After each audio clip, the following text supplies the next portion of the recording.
Good afternoon po sa inyo, Ma'am Ira, tsaka si Ma'am Annabel. Magandang hapon po. Ma'am Ira, ilang taon na po ba kayo? 21 years old po. 21 po. Ano, may trabaho po kayo, Ma'am? Meron po, waitress po ako sa Iwa Restaurant po. At saka itong dati niyong kinakasama po, ilang taon na po ba siya? 25 years old Ano po. po yung trabaho niya? Construction po. Ano po yung pangalan niya, Ma'am? Jerome Piral po. So, kayo, Ma'am, ngayon saan po kayo nakatira? Talipos Ngo po. Barangay Laliana din po yun. Okay, so sa Magkaiba lang Tracy po Martinez, kami ng... Cavite din. Opo, Cavite din. So ito, Ma'am, ang sabi ni Ma'am nga pananakit niya, Ma'am, nangyari lang to, Ma'am, kasi tumanggi kayo nga makipagtalik sa kanya. Opo, kasi po, nung araw po nun, galing po ako sa work, then gabi po nung 10 p.m., 9 a.m. pagka uwi ko po, 10 p.m. nang dumating na po ako doon. Magdamag na po ako niya ginamit. Magdamag niya na po akong ginamit. Hindi lang po ako pumayag. Then po pagkatapos po nun, nagsabi po ako sa kanya na hindi ko na po ay hindi po, pagkatapos niya po ako gamitin na magdamag. Pagka uwi po namin,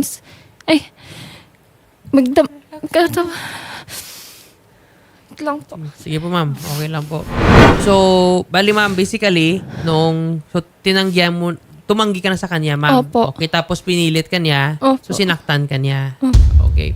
So, mga ganyang situation, Ma'am, after ba nito, Ma'am, na may lumapit na po kayo sa barangay po? Opo, lumapit na po kami sa barangay, sa pulis po. Lahat po sinabi ko na po sa pulis na mga nangyari so po. i-file na po yung report? Opo. Inaayos na lang po nila.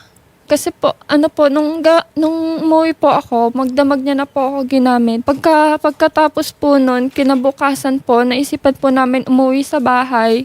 Tapos po, nag-request po yung pamangkin ko bumili ng ice cream, ng tinapay. Tapos po, dumaan po kami sa bahay nila, sabi niya, maglalaro lang daw po sila ng pamangkin niya. Tapos, po namin sa bahay nila, ba't daw hindi namin binilihan yung mama niya ng tinapay? Okay. Tapos sabi niya naman daw, sabi ko naman po, sige mamaya bibili ako. Tapos po, pagkapasok namin sa loob ng bahay, naglalaro na po kami ng cellphone. Ng cellphone, naglalaro na din po siya. Kasama po yung pamangkin niya. Tapos habang po naglalaro kami, sinabi ko po sa kanya, hey, babe, tingnan mo to. Banalo ako. Pagkatapos po nangyari yon, bigla niya po ako sinampal, sinabunutan. Then po, gumanti po ako. Pagkatapos po nung laro nila, bigla na lang po siya tumaas ng tahimik. Then po, nag-akyat niya po sa taas. Sumunod po kami ng dalawa ng pamangkin ko. Kukunin ko po yung bag ko. Pagka kuha ko po ng bag ko, ayaw niya po ako paalisin. Tapos nagsasorry po siya sa akin sa nagawa niya. So basically, Ma'am, sa ngayon, Ma'am, makita namin sa kondisyon mo medyo na-trauma ka nga sa nangyari. Gano'n na po ba kayo katagal, Ma'am, nagsama? 6 months po. 6 months. Tapos, lagi ka ba ni Ma'am sinasaktan? Pangatlo na po ito. Maraming beses na po. beses na. Pero po, hindi naman po sa totally na sinasaktan niya po ako. Ito, yung una po, nasaktan niya po ako. Noong pinagkamalan niya po ako na may lalaki. Okay. Tapos dun po, buntis po ako nung araw na yon. Bigla niya po ako sinunto. Tapos naitulak niya po May ako. anak ba kayo, Ma'am? May baby po kami nun. So ngayon, Ma'am, may anak kayo nito, Ma'am, ng lalaki na to? Opo. Or nahulugan ka? Nalaglagan po. Nalaglagan. Po, opo. So habang buntis ka, sinaktan ka niya? Opo. Naitulak niya po ako. Okay. And then, bago ito, Ma'am, nangyari, Ma'am, magkasama ba kayo sa isang bahay? Like live-in kayo? Opo. Sa kwarto po kami lagi. Doon po kami lagi nag-aaway. Hindi po nakikita ng mga ate niya. Akala ng mga ate niya So, po bahay ako nila, po yung nananakit. Opo. Tapos dinala. Okay. Ganito, Ma'am. Sa mga ganitong kaso, Ma'am, pwede kasi talaga ito, Ma'am, makasuhan to si Sir Jerome Peral, no, ng VAUSI. Kasi nga, may physical violence na ginagawa sa inyo. And then, maging aggravating na lang yan later is yung buntis ka tapos yun. Pero ito yung current, Ma'am, na binugbog ka na itong recent lang, September 26. Opo. Diba? Binugbog ka niya. So actually naman, Ma'am, kahit yung mga Supreme Court nagsabi na it's an evidence nga mas lalo mapatibayan yung kaso, pero hindi siya tipong requirement talaga. Opo. Kasi yung testimony mismo ng biktima, of which kayo yun, Ma'am, kasi kayo yung sinaktan, yung biktima ng babae, is more than enough, Ma'am, nga makonvict to si Sir Jerome sa mga kaso na VAUSI. And Ma'am, kung pinilit ka pa niya, Ma'am, mga makipagtalik tapos ayaw nyo, attempted rape din yun. No? So, pwede din yung kaso may VAUSI na, may attempted rape pa. No? Depende sa circumstance. So, kailangan lang is yung inyong, siyempre yung pahayag ninyo maging clear tapos ma-detail ninyo, Ma'am, later kung sa Opo. korte. So ngayon, ma'am, nung lumapit kayo sa barangay PNP, binigyan po ba kayo ng protection order? Hindi pa po. So ngayon, ma'am, saan na kayo nakatira? Ngayon, doon ka pa rin kasama sa kanya or lumuwas ka na? Umuwi po ako sa bahay. Inuwi ko na po muna sila Hindi dito, na sir, po, sa Nay. Maynila Okay. po. Actually, ma'am, pwede din kayong kausapin natin yung barangay ninyo din, na VAUSI officer, para kumuha kayo ng barangay protection order para hindi na makalapit muna sa inyo si Jerome, no? Barangay protection and then sa PNP din. Kuha tayo ng ang protection order hanggat nga maisampa na tong kaso sa korte kasi delikado yung mga sinasaktan kanya tsaka kung ano pang gagawin sa'yo. So, kailangan may protection order tayo dyan. Nagdo-drugs ba to yung kinakasama nyo? Hindi Or po. ano? Wala po. Ba't bigla siya nananakit, ma'am? Ano lang, hindi ko po alam. So, Pero ba- po, hindi po siya mananakit na ganun-ganun lang po. Yun lang po yung hindi ko po siya pinayagan kasi po masakit na po yung ko.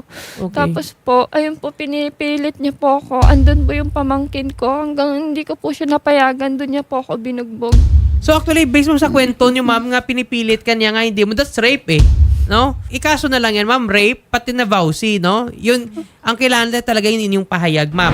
Good afternoon po sa inyo, ma'am Rose. Good afternoon po, attorney. Ma'am, ang regarding po dito, ma'am, so lumapit na po sa inyo, ma'am, sina ma'am Ira Rosul at saka yung kanyang mama na si ma'am Annabel, laban dito sa kay Sir Jerome Peral, nga sinaktan po nga si ma'am Ira. Yes po, sir. So ano po yung naging action dito ng barangay? Sir, yan naman po ay lumapit lang po na sa amin noong lang pong September 26, 2025. Last week lang po. Ano po siya, dahil po gusto na nga po niya agad ng medical legal, inaano po ng kapatid niya kinakailangan po siyang magpa-medical legal.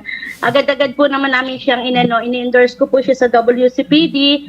Then yun po naman tropa dito ay pumunta po agad doon sa bahay po ng kanyang kinakasama. Okay, nung pinuntahan po ng inyong team, ma'am, yung sa kanyang kinakasama, ano po yung nakita nun, ma'am? Wala na po, sir. Bali po, wala na po yung So wala na si lalaki, Jerome. Tapos na po. Okay, lumuwas Opo. na siya. Okay. Sige ma'am, at least salamat yung at least na inaksyonan nyo agad yung nilapit sa inyo dito ni Ma'am Ira. Ma'am Rose, magpa-issue na lang po ng barangay protection order po para sa kay Ma'am Ira laban po kay Sir Jerome. No, usually this is valid for 15 days naman yung barangay protection order para naman po ma'am na may peace of mind po si Ma'am Ira since kasi baka may tendency din to nga bigla lang lalapit Sir Jerome tapos saktan pa siya. Magpa-issue na lang po ma'am ng barangay protection order, ma'am. Tapos po, sir, Yes. kanina naman po, wala na naman po, kinausap po namin si Tatay Duterte, wala na raw naman po doon si Boy, hindi na raw po nauwi. Simula po ng pangyayaring yun. Oh, pero kahit na ma'am na wala dun si Jerome, pero better ma'am nga may barangay protection order lang ma'am para safe lang talaga ma'am itong mga victim natin ma'am habang isasampa nila yung kaso ma'am sa korte. Yes po, sir. Sige po. Thank you po sa inyo ma'am Rose Marie Tagalog.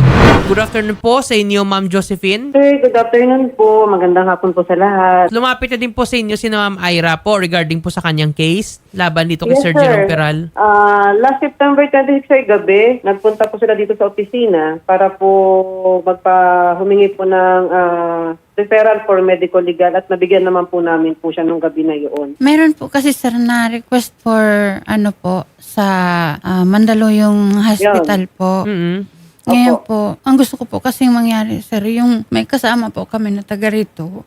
Para Yes po ma'am, sasamahan maging po legal kayo ma'am po ng team ng yung Wanted sa radyo. yung hindi po magkaroon ng record yung anak ko sa mental hospital na Explain ko. lang natin, attorney, no? Hindi naman po dahil pumunta kayo sa National Center for Mental Health is mayroon na po kayong sakit sa pag-iisip. Ito po ay para po sa kanyang evaluation na totoo po siya ay nagkaroon ng ng trauma. trauma sa ginawa sa kanya nitong kanyang kinakasama na si Jerome Peral.